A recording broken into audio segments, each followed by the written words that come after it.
Govindaye namo namah.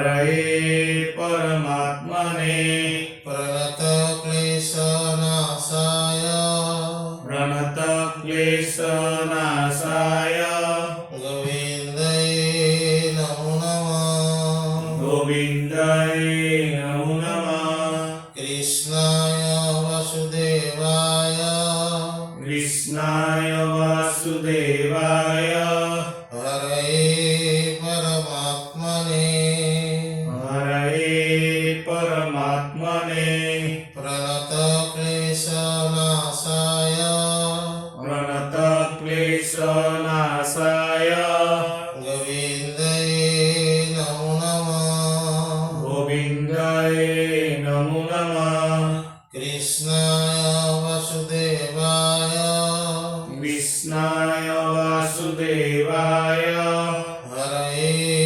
परमात्मने हरये परमात्मने प्रणतक्लेशनाशाय प्रणतक्लेशनाशाय गोविन्दाय नमो नमः गोविन्दाय नमो नमः कृष्णाय वासुदेवाय कृष्णाय वासुदेवाय हरये परमात्मने हरये परमात्मने प्रणतक्लेशनाशाय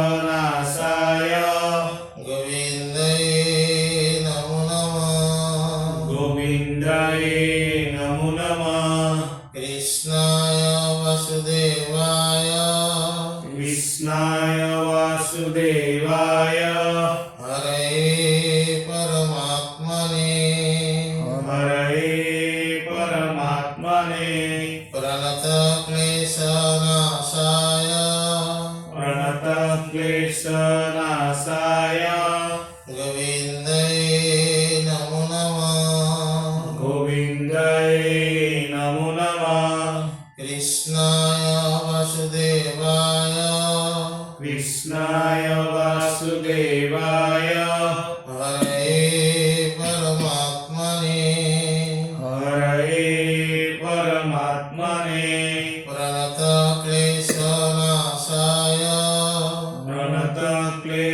प्रणतक्लेशनाशाय गोविन्दाय नमो नमः गोविन्दाय नमो नमः कृष्णाय वासुदेवाय कृष्णाय वासुदेवाय हरये परमात्मने हरये परमात्मने प्रणतक्लेशनाशाय प्रणतक्लेशनाशाय गोविन्दाय नमो नमः गोविन्दाय नमो नमः कृष्ण हरे ओम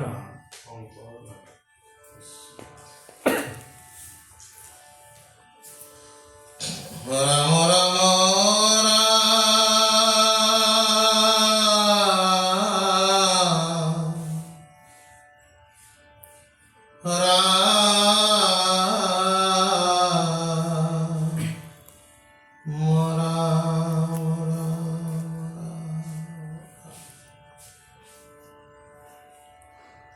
কপিলবদতি মাতৃ পুনাদেব ভূতি কদাচিতু অভকতে নপাৱে মুকুতি মই পরমাত্মা সরাসর জগতর প্রকৃতি পুরুষ নিয়ন্তাই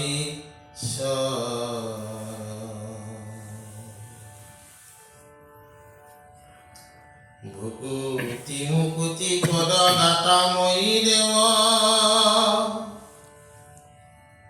স্বতন্ত্র ঈশ্বর মুক পরে নাহি কেৱ হেন মই মুক তেজি আনক ভজয় নুগুছে তাহাৰ ঘোৰ সংসাৰৰ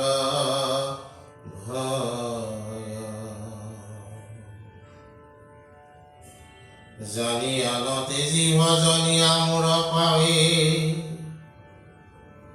পৰম শ্ৰদ্ধায়ে মাতৃ ভজা সৰ্বভাৱে মোৰ গুণ নামত কৰিও মাত্ৰ ৰতি শ্ৰৱণ কীৰ্তনে অনা যশে পাইবা গতি। আজি আমাৰ এই ৰত্নাৱলী কপিলে মাতৃক এই ভক্তিৰ কথাবিলাক কৈ আছে।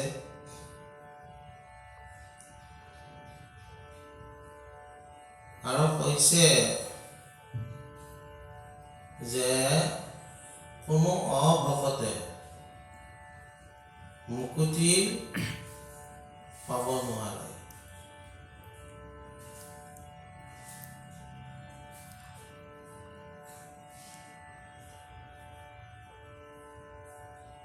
কোনে মুকুতি পায়?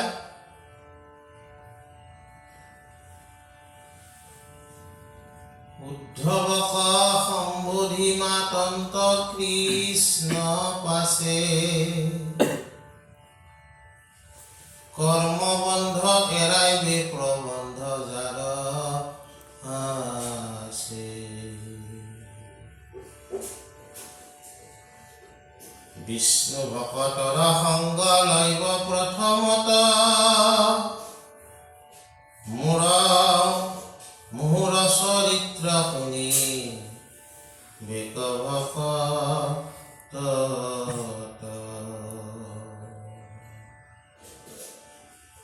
মোৰ যশ গায়া যিটো কৰে গীত নিত্য নাহি তাৰ চিন্তা সিটো ভৈল কৃত।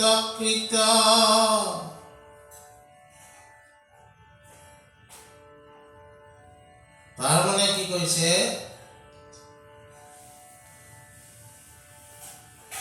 এই কথাখিনি ভগৱন্ত কৃষ্ণ উদ্ধৱক কৈছে যে আমি ধৰাৰামত যেতিয়া থাকো বিভিন্ন কৰ্মৰ বন্ধনে আমাক বান্ধি ৰাখে।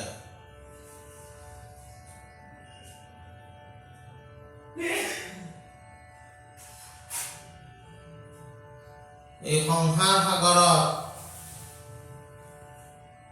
ইচ্ছা নহলেও মই পুত্ৰৰ কাৰণে হয়তো কিবা কৰ্ম এটা কৰিছো, যিৰ কাৰণে মই কৰ্ম কৰিছো,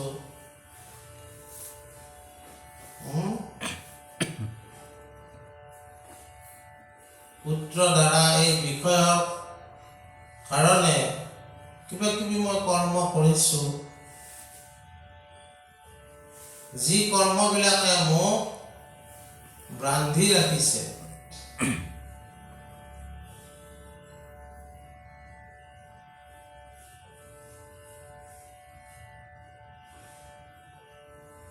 সেইকাৰণে গীতাত কি কৈছে? কৰ্মণ্যেৱা বিকাৰস্তে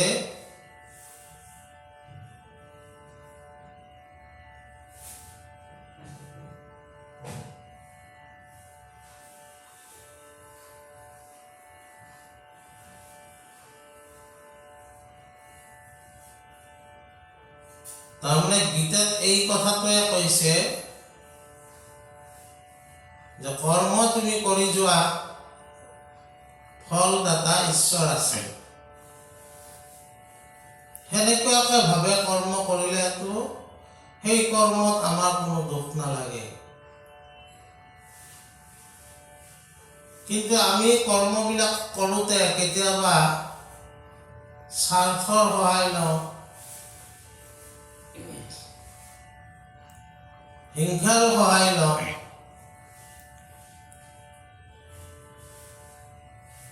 মানে নিজৰ হিতৰ কাৰণে। আৰু এইবিলাক কৰ্মৰ কাৰণে মানুহে কিহত বন্ধনত পৰে।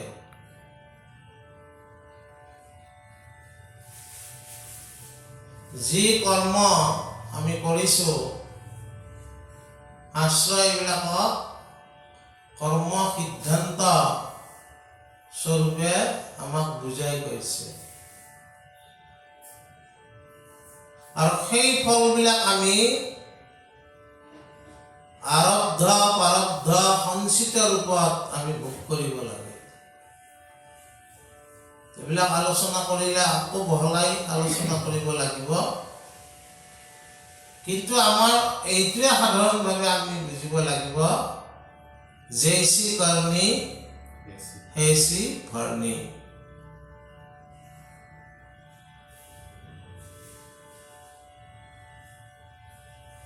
গতিকে এই কৰ্মবিলাকৰ বন্ধনৰ পৰা আমি মুক্ত পাবলৈ হ'লে কি কৰিব লাগিব? বিষ্ণু ভগতৰ সংগ ল'ব লাগিব।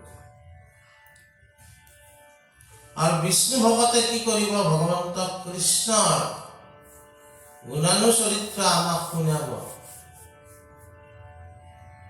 সেই গুণানুচৰিত্ৰ ভক্তিৰ চৰিত্ৰ আমি শুনি আনন্দিত হয় আমি কি কৰিব পাৰিম? সেই গুণানুচৰিত্ৰকে শ্ৰৱণ কীৰ্তন কৰি আমি কৃতকৃত্য হ'ব পাৰিম।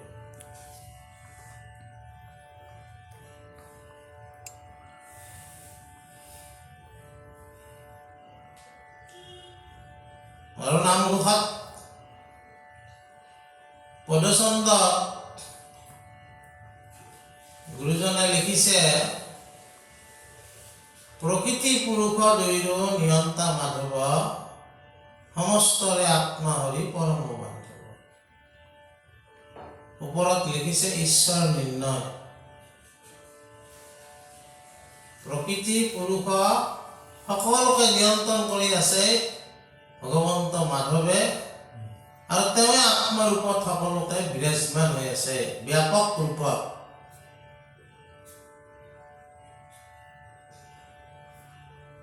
তাৰপিছতে কি আছে? সেইজনৰ ওচৰতে তুমি শৰণ ল'ব লাগে। হে কৃষ্ণ তজু পাৱে পকিলো শৰণ, মই অনাথৰ নাথ তুমি নাৰায়ণ। সেই কৃষ্ণৰ ওচৰতে শৰণ লয়, মানে আশ্ৰয় লয়, তেওঁকে ভজনা কৰিব লাগে। নাৰায়ণ হৰিৰাম গোপাল গোবিন্দ, ভজহো তোমাৰ দুই পদ অৰবিন্দ। কি ভজনা কৰিব লাগে? তেওঁৰ চৰণ।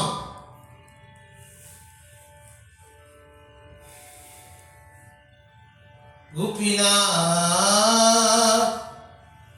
গোবিন্দ ৰাম কৃষ্ণ হৰি, ভজহো তোমাৰ পদ কমলত ধৰি। ভজ গোবিন্দ তোমাৰ পাই, মুকন সাৰিবা সেৱক দাই। ৰাম কৃষ্ণ গোপীনাথ গোবিন্দ, হে বহুত যুপ দয়ৰ বিন্দ। প্ৰণত পালক দেৱ গোবিন্দ, ভজহোত যুপ দয়ৰ বিন্দ। মোর প্রভু নারায়ণে, হরি হরি তোমার শরণে মনে ভজু। তোমাক ন জানি ভব হিন্দু মাঝে মজু। ভুবন মোহন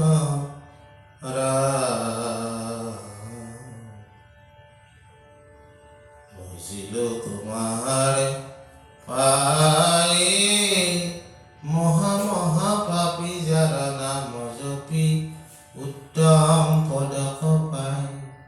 এই উত্তম পদে মুকুতি।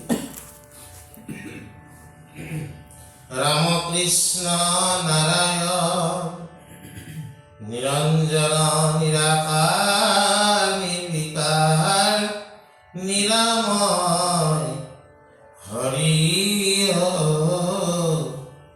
চিদানন্দ সদানন্দ পুরুষ পরমানন্দ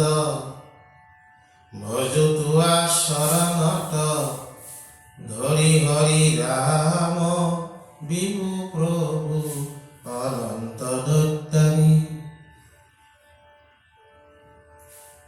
গতিকে কপিলে এই ভক্তিৰ কথায়ে মাতৃ দেৱহূতিক কৈ আছে।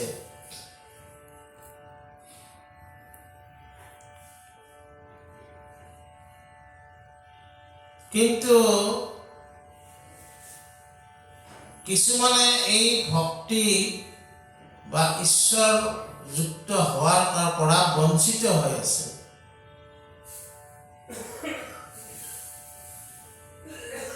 তেওঁলোকে অভকত বুলি কৈছে।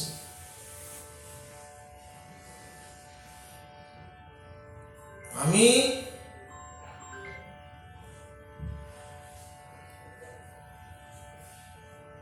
এই অভকত সকলৰ সংগ ল'লে আমাৰ মনুষ্য জীৱন ব্যৰ্থ হ'ব। আমি সংগ ল'ব লাগিব বিষ্ণু ভকতৰ।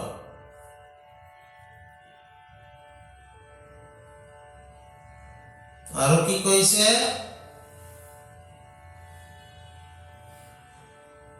যে ভগৱন্ত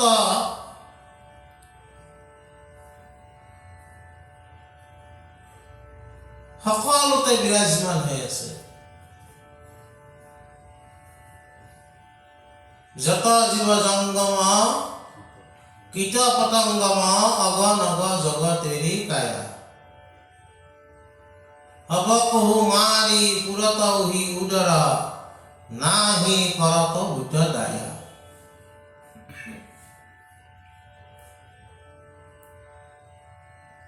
ঈশ স্বৰূপে হৰি সবঘতে বৈঠ জৈচন গগন ব্যাপী।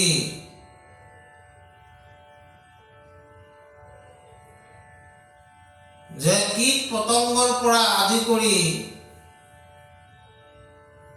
সকলো জীৱ জন্তু মানুহ পাহাৰ পৰ্বত নদ নদী সকলোৱে ঈশ্বৰৰ কাৰণে সম্ভৱ হৈছে আৰু ঈশ্বৰে সকলোতে বিৰাজমান হৈ আছে।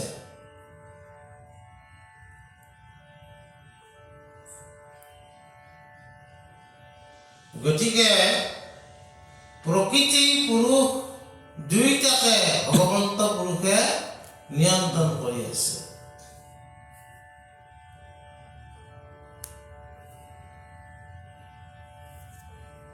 এই প্ৰকৃতি পুৰুষ এই ভগৱন্তৰ পৰাই তেওঁৰ ইচ্ছাতে এই প্ৰকৃতিৰ সৃষ্টি হৈছে। জীৱকুলৰ সৃষ্টি হৈছে আৰু তেওঁৰে ইচ্ছাতে এদিনাখন কি হ'ব? সকলোবিলাক সংহাৰ হৈ তেওঁৰ উদৰত প্ৰৱেশ কৰিব।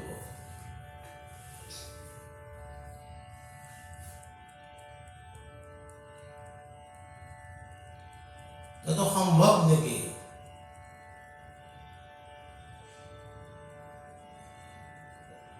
এই মস্ত পৃথিৱীখন কাৰোবাৰ উদৰত প্ৰৱেশ কৰাটো সম্ভৱ নেকি? এইবিলাকতো প্ৰশ্ন হ'ব আজিকালি।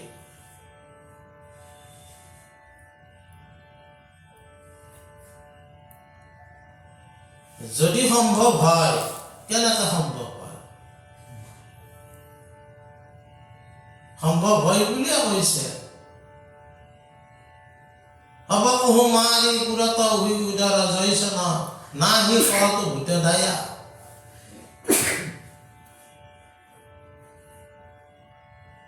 ভগৱন্তৰ এটা ৰূপ সৃষ্টি, এটা ৰূপ পালন, এটা ৰূপ সংহাৰ। সংহাৰ কৰিলে তেওঁ সকলোকে সামৰি ল'ব। কেনেকৈ এইটো সম্ভৱ? সম্ভৱ।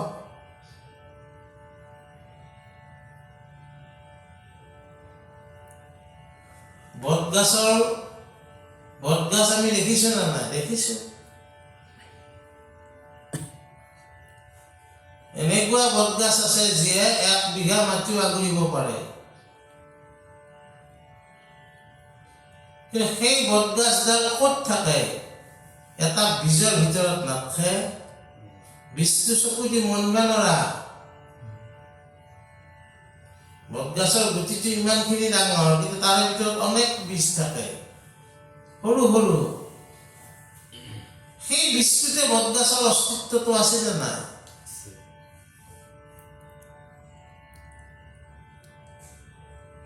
গতিকে ঈশ্বৰৰ সেই সকলো জীৱৰ অস্তিত্ব সকলো প্ৰকৃতিৰ অস্তিত্ব তেওঁৰ উদৰত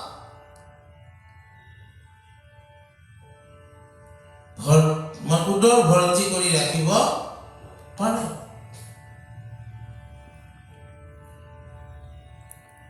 আৰু সেইকাৰণে এই পৰমাত্মা পৰম পুৰুষে সকলোতে বিৰাজমান হৈ আছে সৰ্বব্যাপ্ত হৈ আছে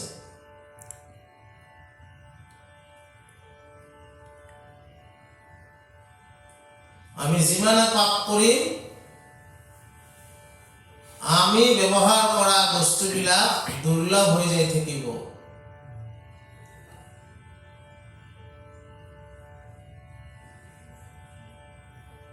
নদ নদী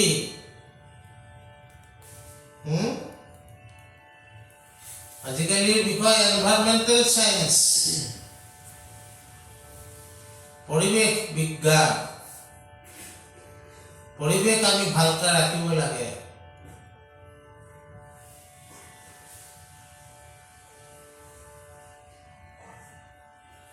কিন্তু আমাৰ শাস্ত্ৰবিলাকে কেতিয়াবাই কৈছে যে এশ বৃক্ষ ১০০ পুত্ৰ সম শংকৰদেৱে লিখিছে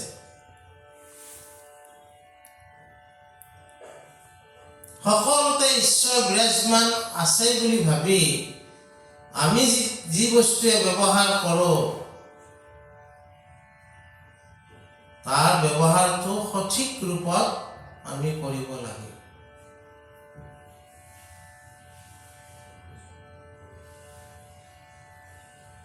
আজি পৃথিৱীয়ে কোনফালে গতি কৰি আছে আজি আমাৰ ভাৰতবৰ্ষত তেল গেছ ইত্যাদিৰ নাটনি হৈছে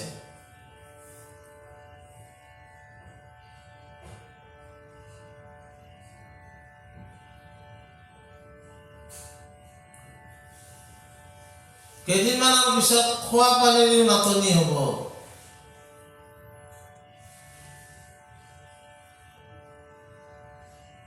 কাৰণ আমাৰ যিবিলাক পানীৰ উৎস আছে সেই উৎসবিলাকক আমাৰ আৱৰ্জনা পেলাওঁতে পেলাওঁতে পেলাওঁতে আমাৰ এদিন খোৱা পানীৰ অভাৱ হ'ব কোনোবাই ভাবিছিল নেকি যে এদিন পানীও কিনি খাব লাগিব নতুন প্ৰজন্মই সেইটো পালে কিন্তু এই পানীবিলাক আগতে কিনি খোৱাৰ কোনো ৰীতি নাছিল পানীৰ কোনো বাণিজ্যকৰণ হোৱা নাছিল প্ৰকৃতিত পানী এনে লাভ কৰিছিল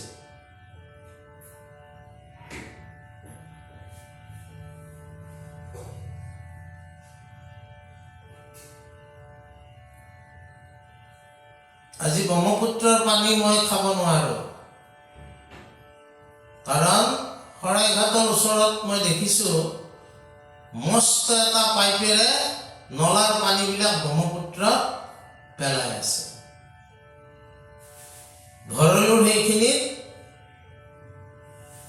গেলা পচা সকলো পানী আহি ব্ৰহ্মপুত্ৰত পৰি আছে সেই পানী ব্যৱহাৰৰ কাৰণে আমাৰ তাতে আমি কি ক্লোৰিন গেছ এলাম ইত্যাদি বস্তু আমি আগতে প্ৰয়োগ কৰি ল'ব লাগিব এসময়ততো তেনে নাছিল যেতিয়া মটৰ গাড়ীৰ আৱিষ্কাৰ হোৱা নাছিল তেতিয়াতো সকলো যাতায়াত নাও বৰনাও জাহাজ ইত্যাদিৰে হৈছিল তেতিয়া নাওবিলাকেতো নদীৰ পাৰত গোজ মাৰি তাতে ৰন্ধা বঢ়া কৰি খাইছিল, নদীৰ পানীয়ে খাইছিল। তাৰমানে তেতিয়া পানীবিলাক স্বচ্ছ হৈ আছিল। কিন্তু আমি মনুষ্যই যিমানে আমি পাপ কৰি যাম, সিমানে পৃথিৱীৰ পৰা কিছুমান বস্তু অভাৱ হৈ যাব। ইয়াৰ পিছত আমি সেই ঘটনা পাম। কিছু আভাস মই কৈ থৈলো, কিয় ক'লো ইয়াতে পাম। সকলোতে যিহেতু ঈশ্বৰ বিৰাজমান হৈ আছে, আমি আমাৰ প্ৰয়োজনখিনি আমি কি কৰিব লাগিব? পৃথিৱীৰ পৰা গ্ৰহণ কৰিব লাগিব। কিন্তু কেনে ব্যৱস্থাৰে? পদ্ধতিগত সৎ ব্যৱস্থাৰে। তাৰপিছত কপিলে কৈছে মাতৃক যে মোক বাহিৰে, ভগৱন্তই কৈছে আৰু, স্বতন্ত্ৰ ঈশ্বৰ কোনো নাই।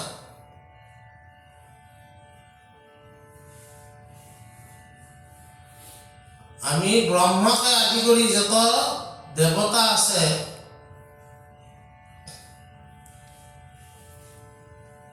যত কিন্নৰ আছে, গন্ধৰ্ব আছে, উৰণ বুৰণ যত মানে গজন ভ্ৰমণ যত পানী আছে, স্থাৱৰ জংগম যিবিলাক আছে, সকলোবিলাক ঈশ্বৰৰ অধীনত।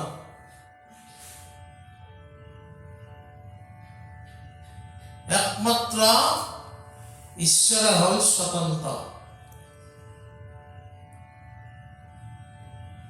কিন্তু হাঁহি উঠা কথা, আমিবিলাকে মনুষ্যই নিজকে স্বতন্ত্ৰ বুলি কেতিয়াবা কেতিয়াবা ভাবো। মই নহ'লেতো এইটো কাম কৰিব নোৱাৰিবি, মই শব্দটো খুব ব্যৱহাৰ কৰোঁ। মইহে কৰিছো।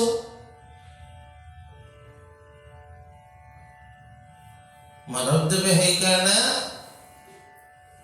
কি সুন্দৰ কয়, মই মানে গুৰুজনাৰ এই যুগলবিলাকৰ সুৰবিলাক খুব ভাল পাওঁ। সুবিধা পালে গাব ইচ্ছা কৰোঁ। গায়ো ভাল লাগে, শুনিও ভাল লাগে। তেওঁ ঘোষাত লিখিছে, আমি যত জীৱ তোমাৰ পালন হৰি হৰি হৰি হৰি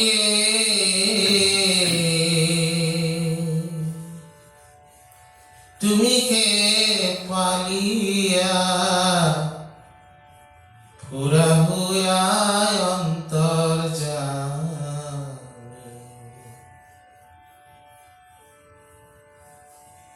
আবে যেবে নিজ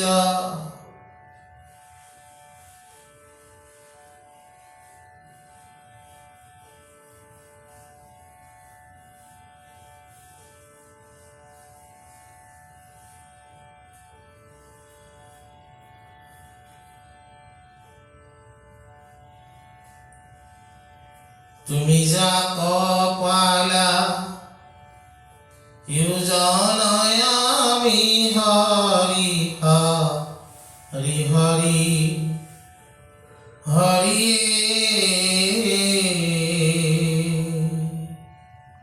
তেবেকে কৃপালু কিত কিত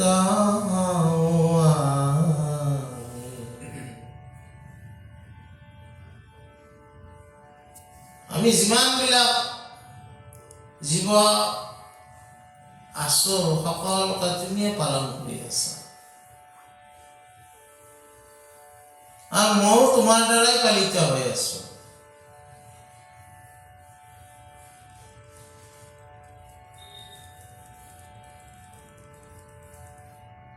তোমার অধীন হইয়া কেনে আমি হরি হরি হরি হরিয়ে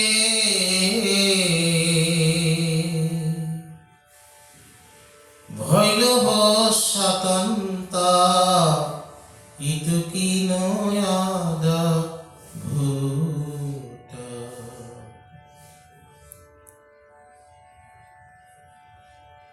তুমি যেহেতু মোক পালি আছা, মই তোমাৰ অধীন, কিন্তু মাজে মাজে মোৰ কি ভাৱ হ'ল, ভইল মই স্বতন্ত্ৰ বুলি ভাৱ হয়। সেইটো অদ্ভুত কথা।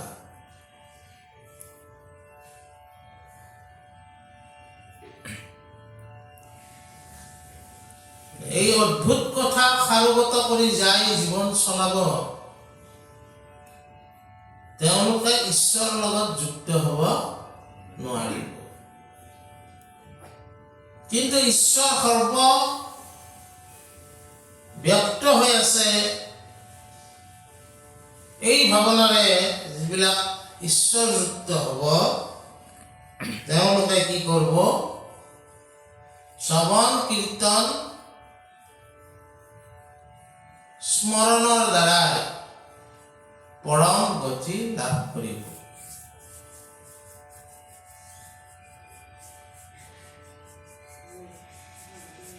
আৰু এইটোৱে হ'ল ভক্তিৰ কথা। এই ভক্তিৰ কথাবিলাকে কপিলে মাতৃ দেৱহূতিক কৈ আছে।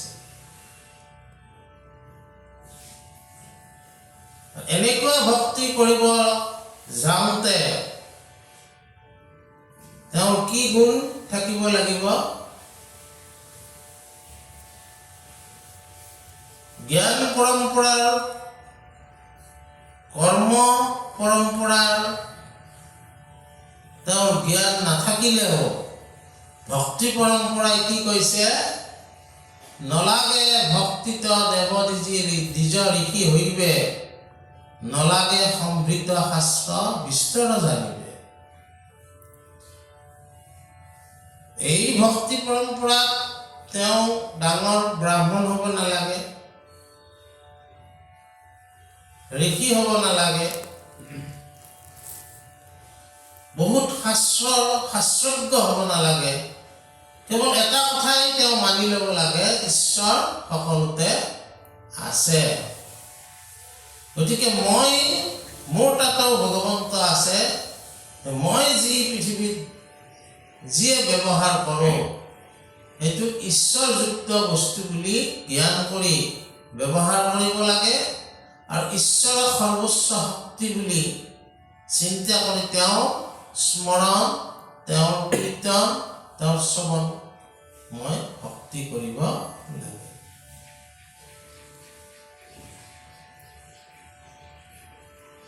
এইখিনিতে কপিলৰ কথাখিনি থোৱা হৈছে। এৰাম কপিলৰ বচন সংহৰি এবে থওঁ, এই পৰমাৰ্থ শুনতিৰ বাক্যে কওঁ। কৃষ্ণ বিনে নাহিকে আনত হন্তে গতি, শিখাইলন্ত শুনতি ধ্ৰুৱক পতি পতি। শুন পুত্ৰ ধ্ৰুৱ তই মোহৰ বচন, স্বতন্ত্ৰ ঈশ্বৰ যিটো দেৱনাৰায়ণ।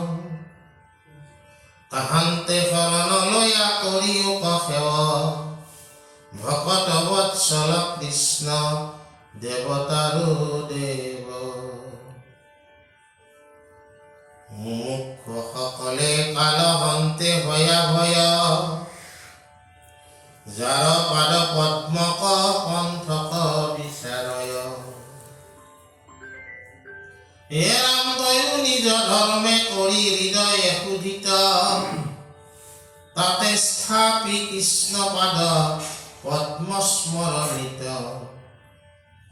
যেন শত্ৰু হন্তে মহা ভয় ভূয়া নৰে, ৰাজাত শৰণ লয়া পাছে সেৱা কৰে। এই মতে বাপ সেৱা বাপ কৰিব কৃষ্ণত, তান্ত বিনে হিত সিদ্ধি নাহিকে আনত। কৃষ্ণ বিনে নাহি আন দেৱ সৰ্বোত্তম, আয়ত লোচন যাৰ পদ্মপত্ৰ সম।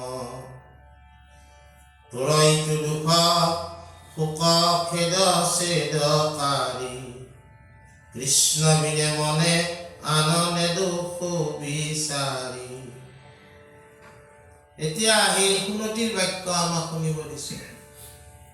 সুনতি কোন আছিল? ধ্ৰুৱৰ মাক। নামটো কি? সুনীতি।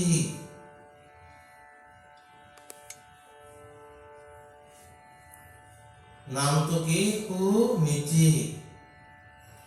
সুনীতিৰ সদায় সতীন বিপৰীত পন্থত কোনে থাকে? সুৰুচি। সাৱধান, নাম গিলেও ভাগৱতৰ একোটা একোটা অৰ্থ প্ৰকাশ কৰে। সুনীতি সদায় বিপৰীতে থাকে সুৰুচি। আমাৰ জীৱনবিলাকতো এই দুটা বস্তুৰ কনফ্লিক্ট হয়। কেতিয়াবা আমি সকলোৱে ভালে থাকিব বিচাৰোঁ, কিন্তু ৰুচিবিলাকে আমাক সুনীতিৰ পৰা আঁতৰাই লৈ যায়। চবেইতো ঈশ্বৰৰ চবতে ব্যক্ত হৈ আছে, চবেই ভালে থাকিব বিচাৰে, কিন্তু আমাক কি কাৰণত আমাৰ এই স্বৰ্গ সুখৰ ইচ্ছাই সুৰুচিৰ ফালে আমাক লৈ যায়। আৰু সুৰুচিৰ ফালে যেতিয়া আমি যাওঁ, সুনীতিক এৰি থৈ যাওঁ।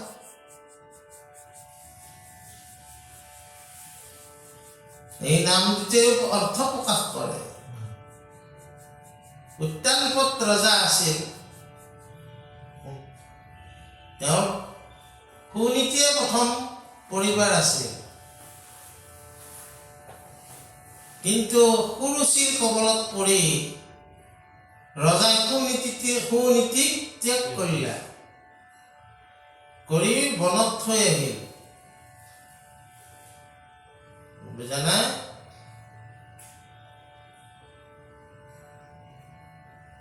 বনত থৈ অহাৰ পিছত কি হ'ল? একদিন ৰজাই মৃগয়াক গেল। আগে মৃগয়াক যায় বুলি কয় নহয়, মানে চিকাৰত গেল। ঘন অৰণ্য, তেতিয়াতো ফৰেষ্ট ডিপাৰ্টমেণ্ট নাছিল, জিপচিটো নাছিল। কেতিয়াবা বাঘ হৰাই যায় ঘন অৰণ্য। ৰজাই বাঘ হেৰালা।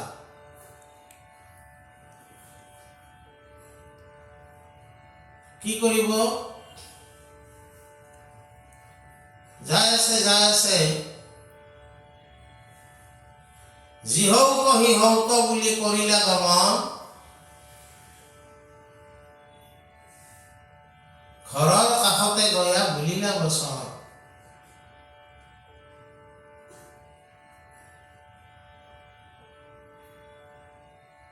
ধামাক ধিমিক কৰে অগ্নিৰে আকৃতি। তাৰমানে ঘৰ এটাত অলপমান ছাতিৰ পোহৰ দেখা পাইছিল, ওচৰতে যাই মাত দিছিল, কোন আছে ঘৰত? তেওঁক কলি বাটটো পাব। আমিওতো কেতিয়াবা যেতিয়াবা ঘৰৰ পৰা কোনোবা এঠাইত ওলাই যাওঁ, অচিনাকি জেগাত আমি সুধি যাব লগা হয়। তেতিয়া সুনতি ওলাই আহিল। মাথাৰ উৰণিত ৰজাই চিনিব নোৱাৰি, সুধিলন্ত কথা পাছে অল্প হাস্য কৰি। আমিও এজন মানুহক লগ পালে হাঁহি পেলাই, দাদা এইটো বাট কোনফালে আছিল? ৰজাই সুধিলে, সুনতি বুলন্ত প্ৰিয়ে কিবা সোধা প্ৰথম পত্নী মই সুনতি তোমাৰ লেখক দাদাই নাগাৰাৰ নাম গাইছিল সুনতি বুলন্ত প্ৰিয়ে কিবা সোধা প্ৰথম পত্নী মই সুনতি তোমাৰ কি এইটোৱে সুনতি ৰজাই পাহৰি গৈছে পুৰুষিক পাই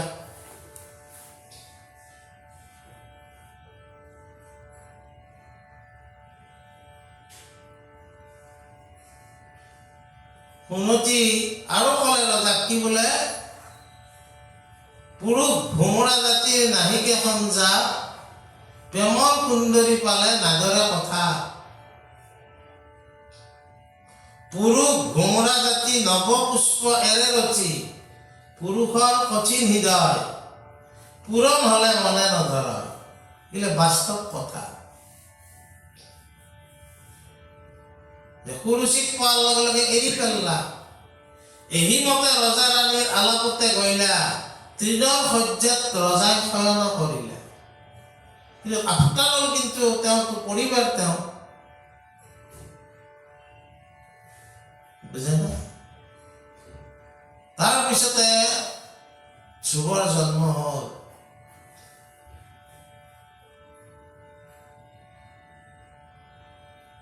ধ্ৰুৱ জন্ম হোৱাৰ পিছত জংঘলত কোনি থাকে আদিবাসী বিলাক থাকে এই ল'ৰাবিলাকৰ লগত খেলা খেলা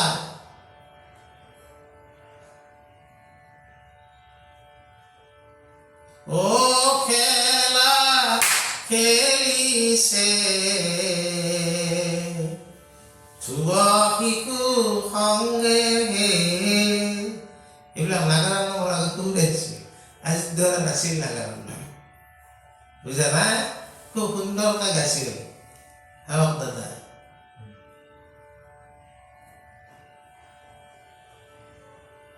বুজা না তাৰপিছত খেলা খেলি থাকে সেই খেলা খেলোতে ল'ৰাবিলাকে কেতিয়াবা জোকাজুকি কৰে তাৰে মাজত কোনোবাই শুনিছে তোৰ পিতেৰে কোনি তোৰ পিতেৰে নাই সি আহি তাড়াতাড়ি মাকক সোধে যে মাকে ক'লাতি যে তোৰ পিতৃ আছে বোলে কোন উত্তানপদ ৰজা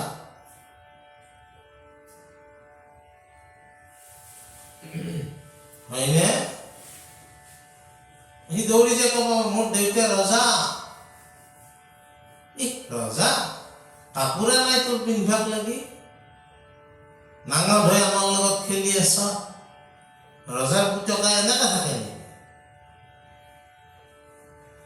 তাৰপিছত আহি গেল মানে অধুবে কান্দিয়া কান্দিয়া মাৱৰ ওচৰে যায় বস্ত্ৰকে খুজিয়া ধুবে কান্দিয়া কান্দিয়া বস্ত্ৰ খুজিব ধৰিলে এতিয়া তেতিয়া মাকে নিজৰ এখন শাৰী দুইফাল্লা কৰি তাক পিন্ধাই দিলে ৰজাৰ ৰাণীৰ শাৰী নহয় বুজা নাই সি যাই লগৰবিলাকক দেখুৱাই দিলে এইবিলাক মোৰ কাপোৰ তাৰপিছত ধ্ৰুৱ সৰু আছিল নহয় যে দেউতাৰ টকা যাব লাগে আমি ইমান কষ্ট কৰি কিয় থাকিব লাগে ইয়াতে আমাৰ যদি দেউতা ৰজা হয় এই বুলি ধ্ৰুৱই গুচি গ'ল দেউতাকৰ তাতে দেউতাকে পৰিচয় পোৱাৰ পিছত ধ্ৰুৱক ইয়াত বহাই ল'লে নিজৰ কোলাত তেতিয়া কুৰুচি খেদি আহিল ইয়াত কেনেকৈ বহাব মোৰ ল'ৰা হৈ বহিব ইয়াত ই যদি ৰজাৰ কোলাত বহে কালি বুলি কি ইয়ে ৰজা হৈ যাব কুৰুচি খেদি পেলালা ধ্ৰুৱ আৰু তেতিয়া যাই ধ্ৰুৱই মাতৃৰ লগত কথা পাতিলা যদিও সৰু ধ্ৰুৱই কিছুমান প্ৰশ্ন কৰিলে, কিয় মোক খেদি দিছে?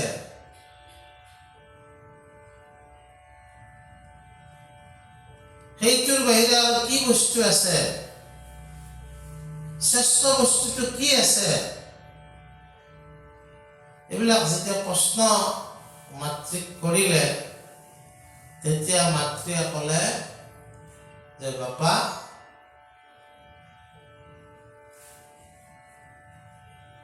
শ্ৰেষ্ঠ বস্তুটো হ'ল হৰি আৰাধনা।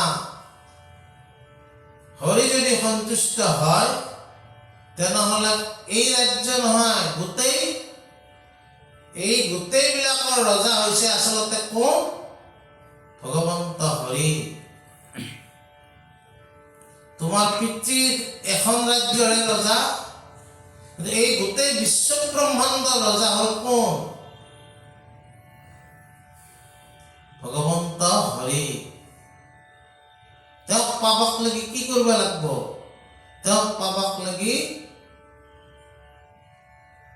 আৰাধনা তপস্যা কৰিব লাগিব।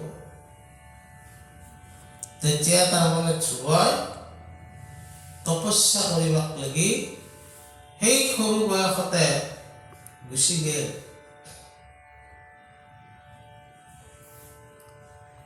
ভগৱন্ত হৰিৰ অৱতাৰ হ'ল।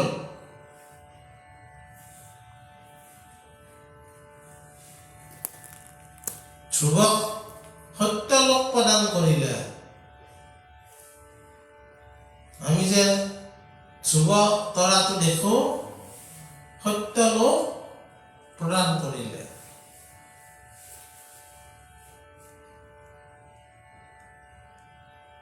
বুজা নাই? এই ধ্ৰুৱৰ কথা, এই কুনতিৰ কথাত কৈছে যে সেইজন হৰিক আমি ভজনা কৰিব লাগে। এই হৰি অৱতাৰ দুইবাৰ হৈছে। একবাৰ হৈছে ধ্ৰুৱৰ ক্ষেত্ৰত, আৰু একবাৰ হৈছে হস্তি গজেন্দ্ৰ যিটো আখ্যান, গজেন্দ্ৰক উদ্ধাৰ কৰোঁতেও সেইটো অৱতাৰো হৰিয়ে।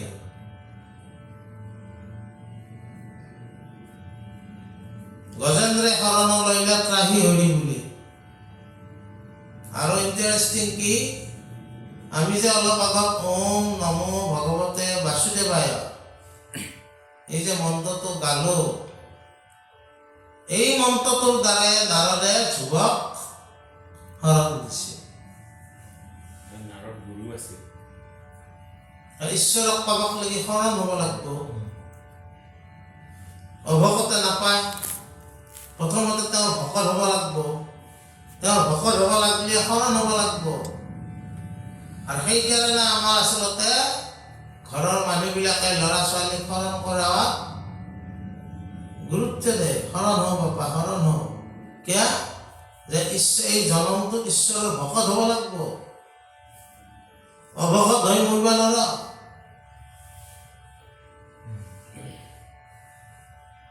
সৰু সৰু কথাবিলাকত ডাঙৰ সিদ্ধান্ত থাকে।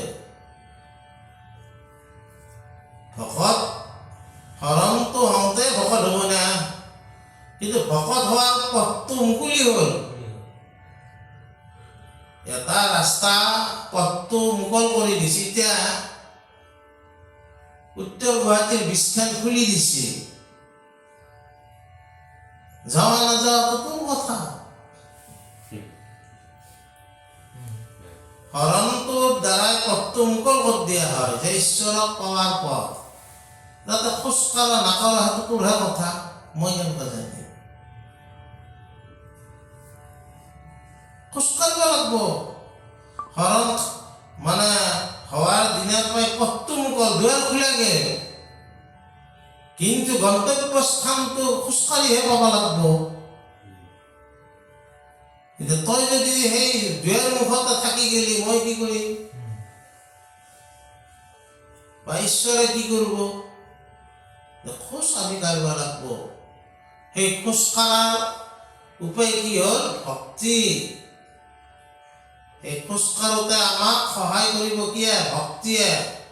সেই খোজকাঢ়োতে আমাক সহায় কৰিব শ্ৰৱণ কীৰ্তন স্মৰণে। শুনতি কি ক'লে যে এই যিমান পৃথিৱীৰ বৈষয়িক বস্তু আছে সকলো অসাৰ, তোমাৰ পিতৃৰ ৰাজ্য অসাৰ, তুমি একমাত্ৰ হৰিক ভজনা কৰিলেহে তুমি হৰিৰ দ্বাৰাহে তুমি কি পাবা? শ্ৰেয় প্ৰেয় সকলো পাবা। গতিকে হৰিৰ অৱতাৰ হয় ধ্ৰুৱক যেনেকা সত্য লোক প্ৰদান কৰিলে, ভকতে তেনেকে ভজনা কৰিয়ে সকলো লাভ কৰিব পাৰে। কিহৰ জৰিয়তে? ভক্তিৰ জৰিয়তে। এই কথাখিনিয়ে আমি আজি আলোচনা কৰিলোঁ। অহাকালি আমি আকৌ পঢ়িম। তাতে আমি যে অলপ আগত ক'লোঁ যে কি, যে পিথু ৰাজাৰ কথা আহিব। পিথু ৰাজাৰ কথা আহিব। ঠিক আছে, কৃষ্ণ।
शांति